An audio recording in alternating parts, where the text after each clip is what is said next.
Gênesis, por favor. Livro de Gênesis, capítulo de número 37. O primeiro livro do Antigo Testamento, chamado também de livro dos começos, né? Porque o livro de Gênesis ele narra o início, praticamente o início de tudo, né? Da criação. Também ele está na categoria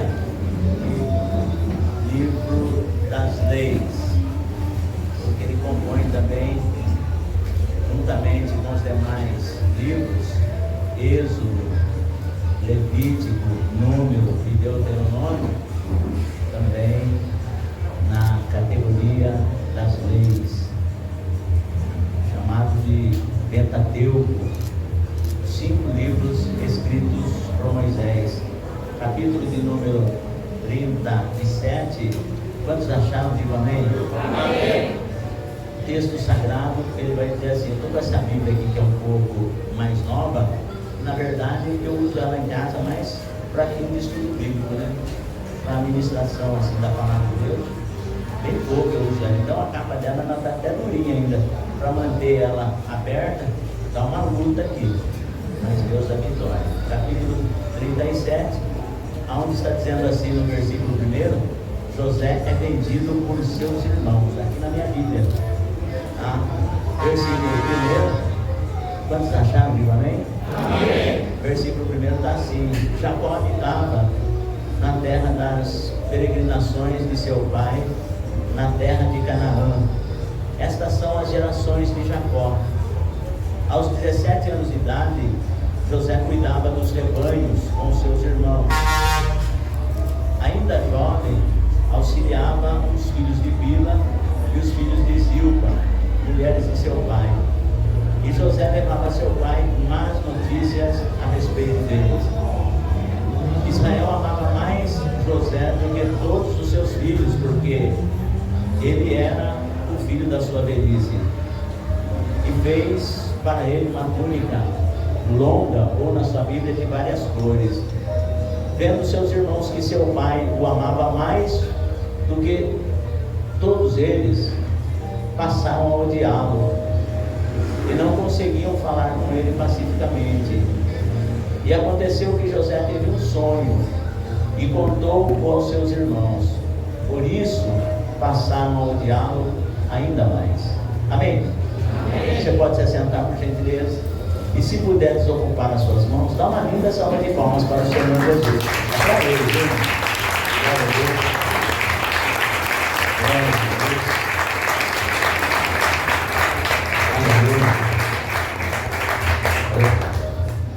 E o tema que nosso irmão pastor Roberto, juntamente com a congregação aqui de Santa Terezinha, escolheram para essa festividade de aniversário, é um tema muito sugestivo e de muita importância para os dias que nós estamos vivendo, porque existem, e em cima disso eu quero parabenizar nosso irmão pastor Roberto, excelentíssima esposa missionária de Deus, os departamentos que compõem juntamente com ele lá, os irmãos, os jovens, os irmãos que assistem ele ali, o evangelista Fernando, a missionária Elisa, nossa irmã diaconisa Cristiane, nosso irmão Mariano, e todos ali que assistem juntamente com o pastor Roberto.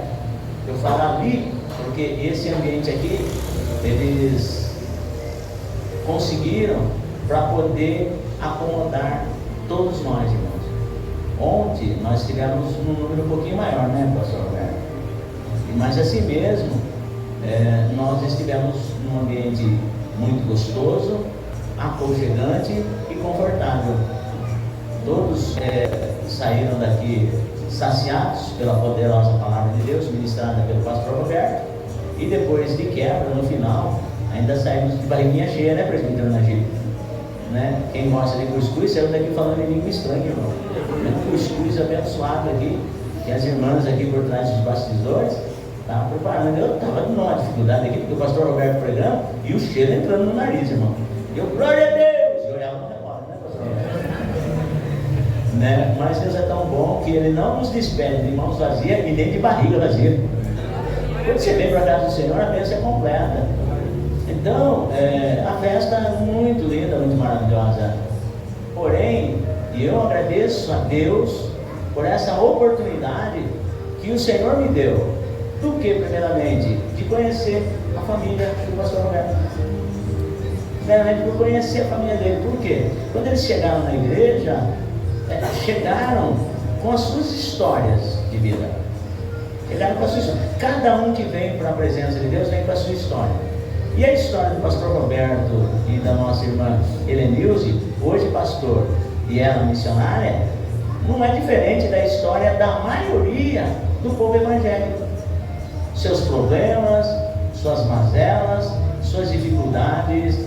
E, irmãos, quem olhava para o pastor Roberto, quem olhava para a irmã Helenilze, os próprios membros da família, os amigos de outrora, via uma família destruída, uma família derrotada. Mas todo chefe de família, toda dona de casa, ela tem um sonho. Todas as mulheres que se casam ou pretendem se casar, toda jovem que se casa e pretende se casar, todo homem tem um sonho de constituir uma família. Todos nós temos esse sonho. E só que quando esse sonho torna realidade, de constituirmos uma família, e às vezes começa a acontecer, ocorrer os percalços nas nossas vidas, e coisas que nós não projetamos para as nossas vidas, e acaba acontecendo dentro do ambiente conjugal. E aí aquilo que é um sonho de jovem, de construir uma família, de ter uma família feliz, aquilo acaba se transformando em pesadelo. E quando o nosso irmão Roberto, não colocando agora o cargo eclesiástico, nem a ele nem a sua esposa, mas quando eles chegaram pela primeira vez na igreja, ele deu testemunho aqui ontem, e eles chegaram como o Roberto e a Helenilze e os filhos, com as suas histórias, que outrora era sonho, e de repente vivendo um pesadelo, né? Só que quando ele chegou na nossa igreja ali, irmãos, ele poderia ter chegado em qualquer uma outra igreja evangélica, entenda bem, nós não somos exclusivistas, tá? Ele poderia chegar em qualquer outra igreja que prega o verdadeiro evangelho, que crê no batismo do Espírito Santo, que crê na Trindade Divina, no Pai, no Filho e no Espírito Santo, e que crê que a Bíblia Sagrada é a única regra de fé e prática do cristão. Podia ter entrado em qualquer uma dessas igrejas que prega a sã doutrina, o verdadeiro evangelho, mas aprove a Deus que ele entrou nas portas aonde nós estávamos ali pastoreando, e aquilo que era um pesadelo na vida do irmão Roberto, na vida da irmã Helenilze, Deus transformou em sonhos. E Deus transformando em sonhos, a expectativa deles mudaram, o semblante mudou, o coração começou a se alegrar, e aquilo que era sonho, Deus transformou em realidade. Hoje 6 anos na presença de Deus, juntamente conosco, pastoreando uma igreja aqui em Santa Terezinha. Você pode aplaudir o nome do Senhor Jesus Cristo.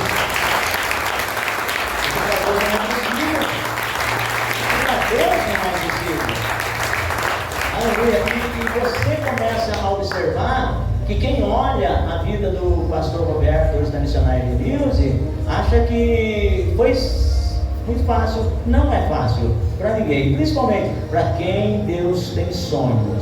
As coisas não são tão fáceis assim. E você vai observar dentro desse tema que Deus colocou no coração desses irmãos, intitulado nesse 6º aniversário. O tema é Deus ainda realiza sonhos. E eu fiquei pensando nesse tema, Deus ainda realiza sonhos, e eu vi o quão importante é para as nossas vidas. Isso mostra a eternidade de Deus e a imutabilidade de Deus. Por quê? O apóstolo Tiago diz assim que Deus não muda. E em Deus não há nenhuma sombra de variação. Então, quando os irmãos colocaram esse título, que Deus ainda realiza sonhos, é porque no decorrer da nossa caminhada cristã, nós mudamos, irmãos. Talvez por conta das dificuldades, talvez por conta das lutas, nós não entendendo o propósito de Deus, nós mudamos. E quando mudamos, presta atenção, quando mudamos, o culto que nós apresentamos para Deus lá atrás, lá no início, aí nós começamos a viver o meio do borocochô. Aí nós já não apresentamos mais aquele culto com excelência, com raríssimas exceções. E a Bíblia Sagrada, ela vem para nos orientar. Porque as igrejas hoje, desses últimos dias, elas estão abarrotadas de gente. Estão lotadas de gente. Até as portas estão sobrecarregadas. Só que o que você não deixa de observar, que até mesmo dentro do meio do povo cristão, pessoas cometendo, pastor Roberto, suicídio. Você vê, muitas das vezes, pastores, obreiros, se suicidando. Você vê, então, e aí você começa a olhar, o que está acontecendo? Mas o cara está dentro da igreja, está pregando a palavra de Deus, e outros, dentro da casa do Senhor, insatisfeitos. O sexto ano, ele mostra que, biblicamente falando, os números, eles trazem algum significado para nós. E o 6 é o número do homem. O 7º é o número de Deus. Perfeição. Então você começa a perceber o quê? Que Deus, ele tem um tempo de trabalhar na vida de cada um, irmãos. Na vida de José, Deus levou mais ou menos uns 13 anos para trabalhar na vida dele.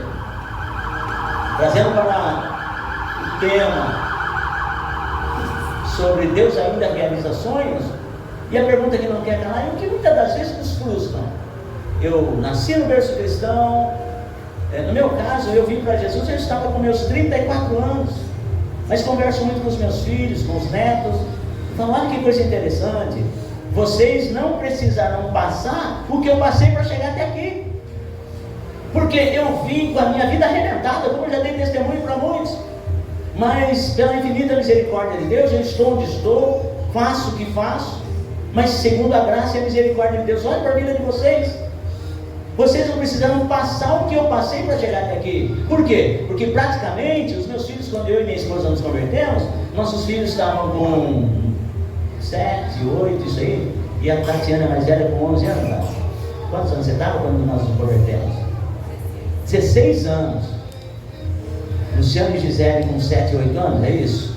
Me corrijam se eu estiver errado. A minha filha mais velha, Tatiana, com 16 anos, e eu e minha esposa com 34 anos.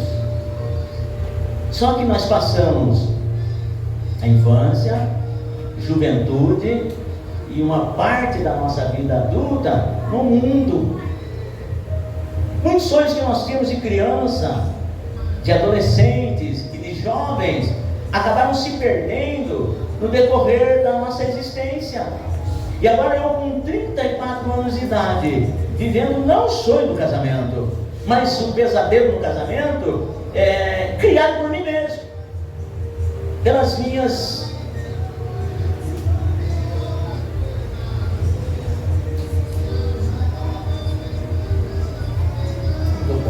pelas minhas preferências. Eu estou aqui buscando uma palavra. Pelas minhas preferências. Aquilo que era bom para mim, aquilo que era bom para minha carne, trazia alegria para minha vida pessoal, eu acabei transformando na vida da esposa e dos filhos em pesadelo. Só que com 34 anos, minha esposa e eu decidimos que nós não queríamos viver de pesadelos.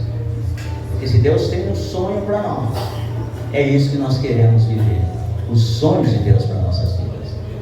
E aí começamos a dar os primeiros passos. Não entendia nada sobre Bíblia, sobre ler a palavra de Deus, mas ouvia o que os pregadores pregavam. E aí a gente começou a colocar aquela palavra no coração, e trazendo aquela máxima que Davi trazia: uma coisa disse Deus, duas vezes a ouvir, que o poder pertence a Deus. E começamos a engatinhar, e começamos a ver luz no fim do túnel. Esses dias eu estava orando com o irmão no monte, e eu dizia assim: quer ver uma coisa que eu achava muito interessante? E alguns crentes legalistas, quando nós estávamos orando no monte, irmão pastor Roberto, evangelista Fernando, presbítero Gil, e Rogério, pastor Fábio, presbítero Rogério, até mais irmãos e irmãs, o que eu estou falando aqui não é heresia, foram coisas que nós vivemos, mas que enquanto nós estávamos naquele pesadelo, nós não conseguimos enxergar. E aí quando os pastores pregavam a respeito da oração, da fidelidade com Deus, da fidelidade ministerial, eu tomei aquilo no meu coração e disse assim para minha esposa: eu falei, eu não quero ser mais um, eu quero fazer a diferença, porque o meu Deus é Deus de fazer a diferença. E começamos a nos levantar, irmão. Daí pegava alguns irmãos, nós íamos orar no monte, e chegava lá e eu ficava maravilhado de ver aquelas brasas, irmãos. Eu ficava aquilo ali, eu ficava falando: Deus, eu quero mais isso para a minha vida. E aí eu comecei, e os irmãos mais conservadores me falavam: ó, o que você está vendo aqui, deixa aqui, não vai levar para casa. Eu falei: Deus, o Senhor me perdoa, mas eu quero que a minha família veja isso. Eu quero que a minha família veja isso, porque se eu chegar na minha casa e contar o que está acontecendo aqui, eles não vão acreditar. E detalhe, quando nós estávamos vivendo um pesadelo, os meus filhos viam como eu chegava em casa. Eles viam como eu chegava em casa, bêbado, arrumando confusão. Mas quando Deus começou a devolver-me os sonhos que Satanás tinha roubado, agora eu chegava em casa diferente. Eu vinha com os punhados de graveto, irmãos, 3 horas da madrugada, acordava todo mundo e dizia assim: venha ver o que Deus faz. Aleluia! Os filhos ficaram maravilhados, a esposa ficava maravilhada, e aqui estamos para dizer que Deus ressuscita sonhos. Eu não sei de que maneira você entrou aqui nessa noite. Talvez você entrou dizendo assim: olha, escute, esse é o último dia que eu vou na tua casa. Se o Senhor não falar comigo, e eu não sei o que vai acontecer, Deus te trouxe aqui para dizer: eu ainda realizo sonhos para você. Só quem crê dá uma linda salva de palmas. Deus está nesse lugar. Aleluia! Oh, glória!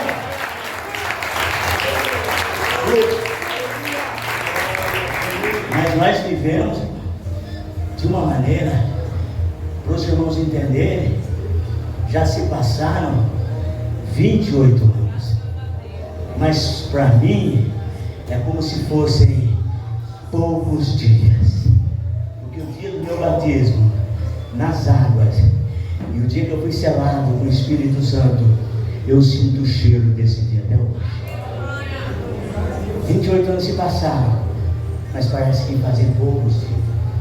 E aí eu comecei a ver, porque chegou um momento, estava com 40 anos, irmão. Eu dentro assim, estava trabalhando, falei assim para Deus: me converti com 34, presta atenção, me converti com 34, morava de favor na casa da sogra, e um dia deu uma desavença por conta de algo ali dentro da nossa casa, e a minha sogra não se agradou com aquilo que eu estava procurando fazer para nossa melhoria, conforto da esposa e dos filhos. Hoje eu entendi, hoje eu passo a entender que quando você mora de favor, você tem que ficar quieto e acabou. Come o que te põe na mesa. Se não está de acordo, fica quietinho. Mas na época eu não entendia. Mas é que chega um tempo que Deus começa a realizar os propósitos dele na vida da gente, e aí você vai passar a entender Eu estava com 40 anos agora, 6 anos na presença de Deus. Me converti com 34, eu com 40 anos, e eu não vi as coisas acontecer. E depois eu passei a entender que as coisas de Deus não acontecem num passe de mágica, porque Deus tem um tempo. Deus tem um tempo para realizar o sonho dele nas nossas vidas. E muitas das vezes nós nos frustramos, porque vem um irmão na frente e começa a dar testemunho: olha, porque Deus fez isso na minha vida. E outro vem: olha, porque Deus fez isso na minha vida. E eu chegava, perguntava para Deus, falava: Deus, e a minha vez? Quando vai chegar? E agora com 40 anos, de repente, eu falei: Deus, essa situação que eu estou vivendo na casa ali, não está legal. Conversei com a minha esposa, eu falei: ó, está se findando o ano, e eu preciso que Deus haja nas nossas vidas. Eu não pretendo mais ficar residindo onde nós estamos morando. O ano que vem vai virar. Se as coisas não acontecerem da maneira como eu estou prevendo, olha só, não estou prevendo, aí ou a gente vai pagar aluguel, ou senão você fica aí com a sua mãe e eu vou me virar. Eu não quero passar mais por isso. Eu fui falar com Deus. Eu tinha uns pensamentos, que os meus pensamentos, assim como os seus pensamentos, não são os pensamentos de Deus. E os seus sonhos em relação aos sonhos de Deus, os seus sonhos são bem pequenininhos, fragmentozinhos diante da grandiosidade do sonho de Deus. E aí eu falei isso com minha esposa, e fui orar a Deus, falei: Senhor, eu estou com 40 anos, eu não tenho nada no meu nome. Se amanhã depois eu partir para a sepultura, partir para a eternidade, eu não tenho nada para deixar, para dizer assim: isso foi o pai que deixou para os filhos. Não tenho nada. No ambiente onde eu moro, até a conta de água não está no meu nome. Senhor, eu já tenho 40 anos. Aí o Senhor falou para mim assim: ó, eu tenho um tempo para agir na sua vida, e aquilo me descansou, me fez descansar. Então daqui para lá, ou de lá para cá, eu tenho visto.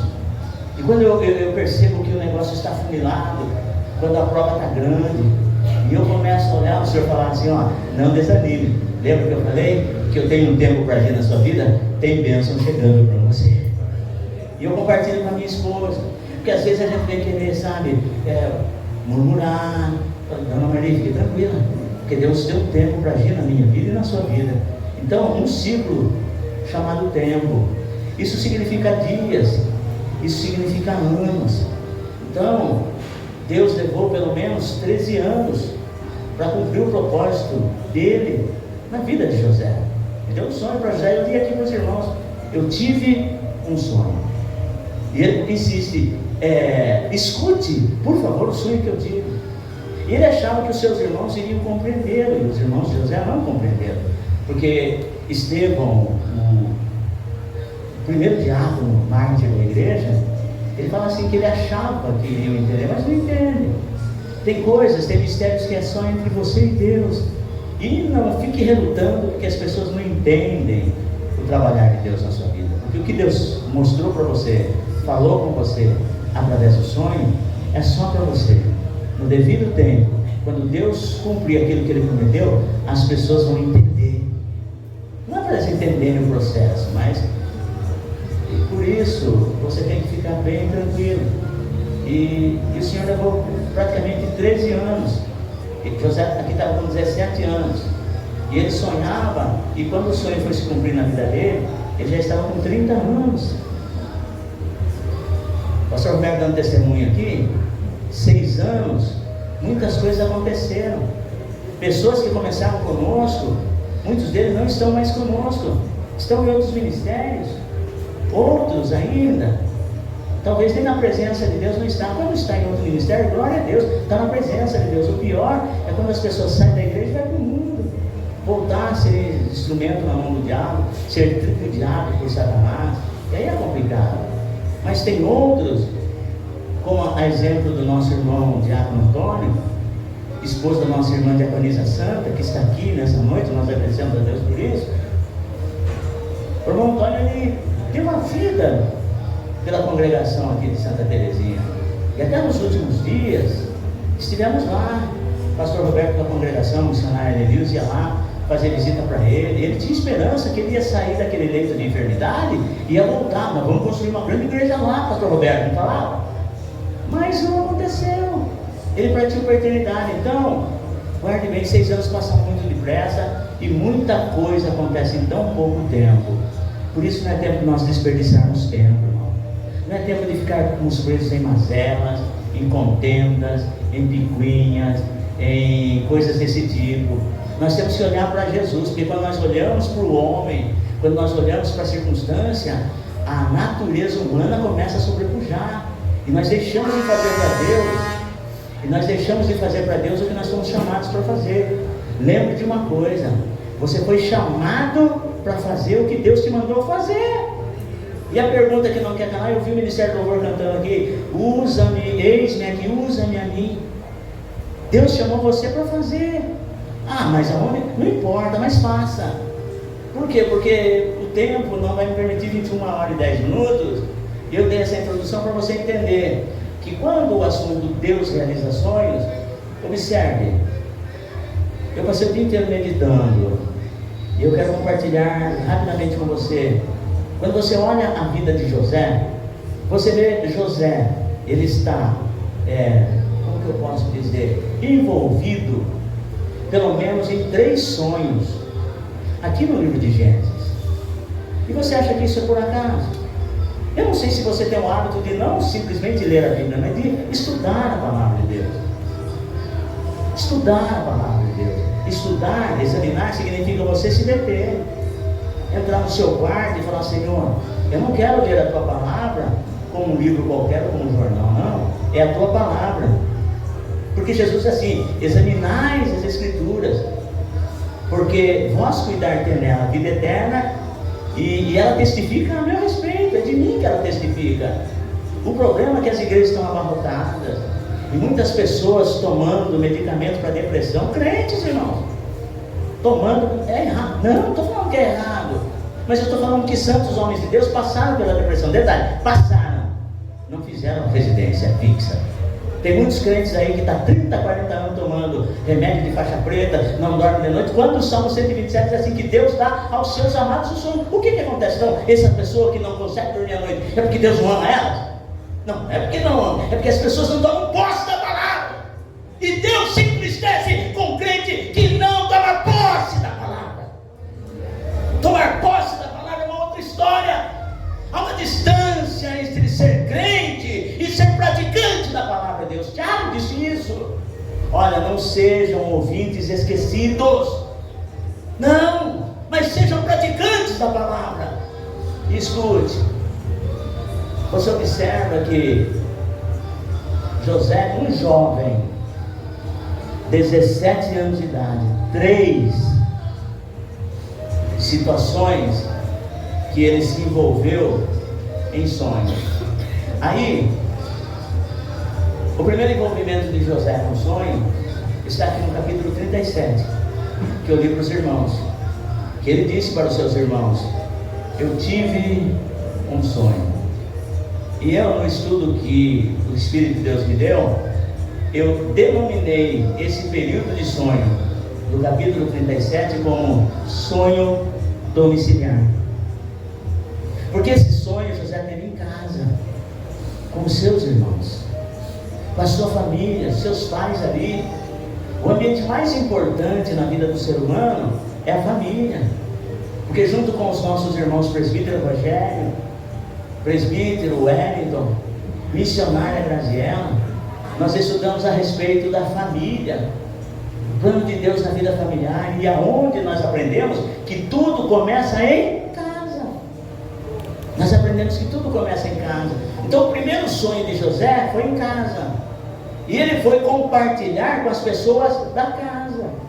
Então o que você entende, pastor? Olha, não vai dar muito tempo para você chegar assim, porque quando se coloca sonho do capítulo 37 de José, que ele estava envolvido diretamente, porque na realidade o protagonista ali era ele, e ele sonhava que eles estavam todos no campo batendo molho, e de repente o molho dele se levantava, o molho dele era maior do que os molhos dos seus irmãos, e o molho dos irmãos rodeavam ele, o molho dele, E eu, ainda por cima, os molhos dos seus irmãos se curvavam perante o seu molho.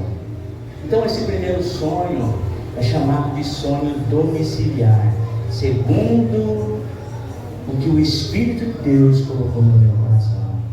E por que essa fase do sonho de José, ao qual José estava envolvido diretamente, é importante e chamado de sonho domiciliar? Porque tudo começa em casa. E José praticamente, ele teve, se não fosse a misericórdia de Deus, o seu sonho abordado dentro de casa, pelos seus irmãos e pelo seu pai. Porque quando ele relatou o sonho para os seus irmãos, os irmãos olhavam para ele e falaram: rapaz, está doido? Você acha que você vai governar sobre nós? Pelo sonho aí, então você acha que você vai ser o maioral sobre nós? Nunca vai acontecer isso. Para com isso, rapaz. Então José, talvez ele poderia ficar frustrado pelo que o seu irmão mais velho tinha tentado abortar o sonho dele. Isso dentro de casa. Mas quando foi uma segunda vez, ele falou: eu tive um outro sonho. Escute o sonho que eu tive. Dessa vez eu sonhei que o sol, a lua e 11 estrelas se inclinavam perante mim. Aí o pai de José falou: que sonho é esse, menino? Então, pelo que você está falando, eu e sua mãe iremos e nos curvaremos perante você.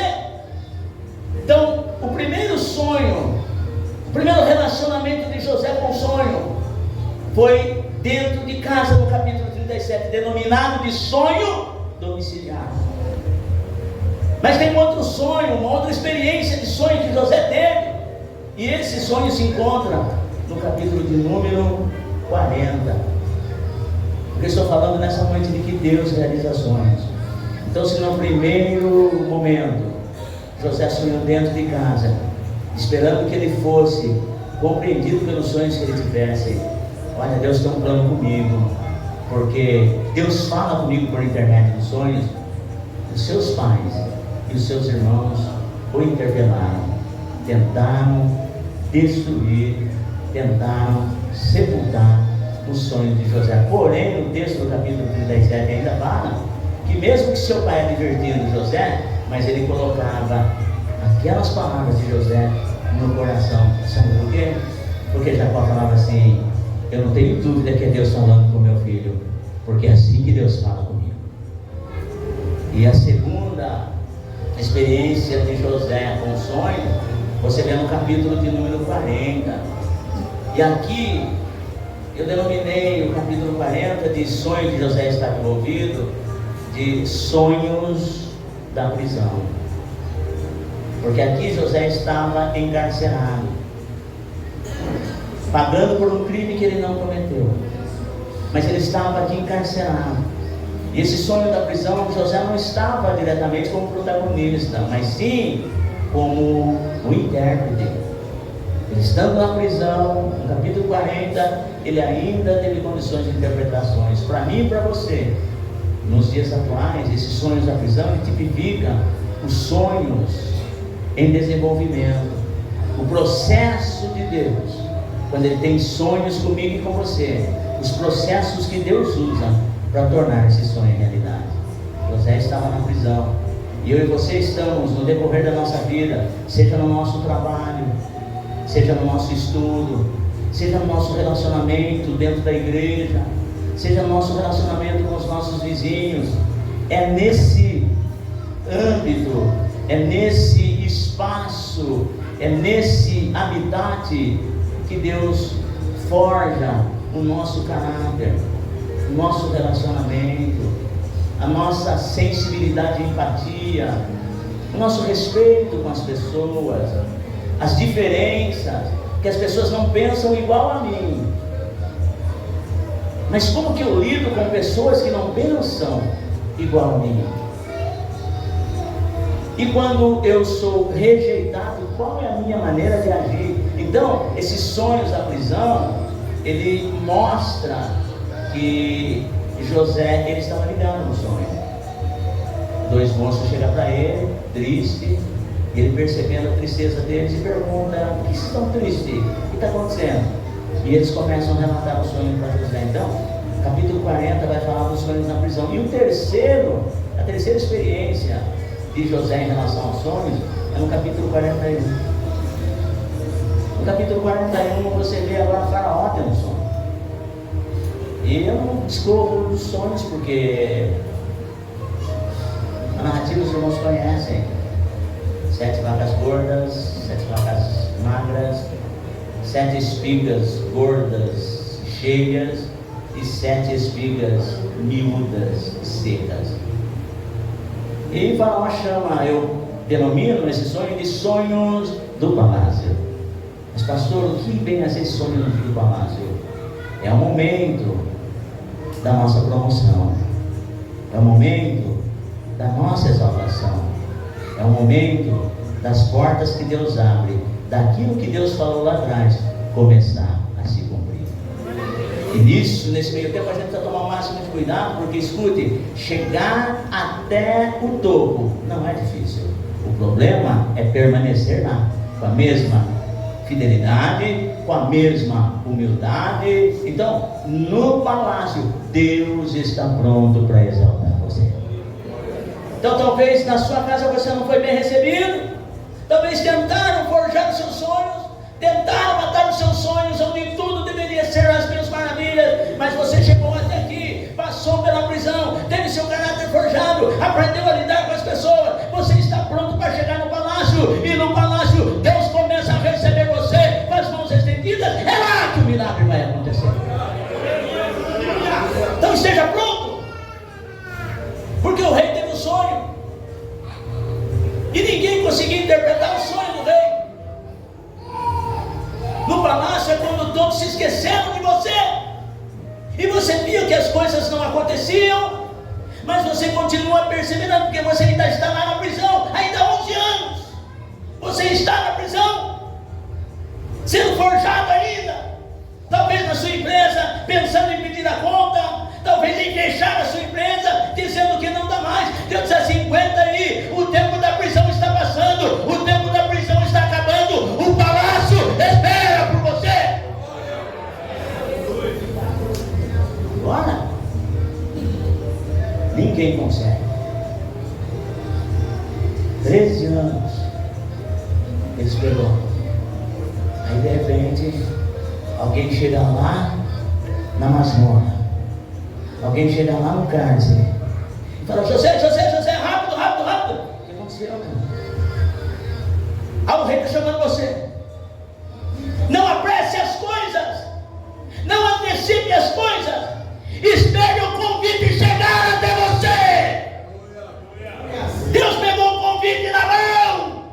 Ele diz assim: nós estamos nesse 6º ano de festividade, mas Deus manda dizer para a crente aqui nessa noite. Talvez você esteja desanimado, achando que Deus não fala mais com você. Ele diz assim: ei, eu estou com o convite na tua mão, eu estou com o seu convite na minha mão, eu vou mandar chamar você. O palácio espera. Nós não precisamos sair por aí, irmãos. Não precisamos sair por aí oferecendo os nossos préstimos, oferecendo os nossos serviços. Vá e pregue a minha palavra nos campos e valados, para os coxos, para os aleijados, para os mancos, para os cegos, para que essa casa se encha, diz o Senhor. Convite. José, rápido rapaz. O que está acontecendo? O rei está mandando chamar você. Você é o cara. O rei está precisando de uma resposta. E homens sábios, homens inteligentíssimos, passaram por lá e não conseguiram dar a resposta que o rei precisa. Aí chegou a vez de José. Tomou um banho, se barbeou, foi apresentar-se perante o rei. Quando ele chegou perante o rei, falou aquilo que Deus mandou ele falar. Era o que Deus tinha mandado José falar para o rei. Ele já estava com 30 anos. Os 17 anos que ele passou, toda essa situação que ele vivenciou, chegou diante do rei. O rei olha para ele e falou assim: você, que é o José? que estavam lá na prisão e que conseguem interpretações, José olha e fala: ei, isso aí não está em mim, é o Deus Todo-Poderoso que me usa, e Ele me trouxe aqui para trazer uma resposta de paz para o rei. E ele abriu a boca e começou a falar. Deus, através aquele rei sendo usado por Deus, colocou José como governador. Deus está dizendo para você que talvez você tenha perdido o controle da sua vida, da situação onde você encontra, do que você está fazendo, mas Deus me trouxe aqui para dizer que ainda é tempo de sonhar, porque o controle nunca esteve nas suas mãos, mas sempre esteve nas mãos de Deus. Só quem crê diga amém. Só quem crê diga graças a Deus. Você pode aplaudir o nome do Senhor.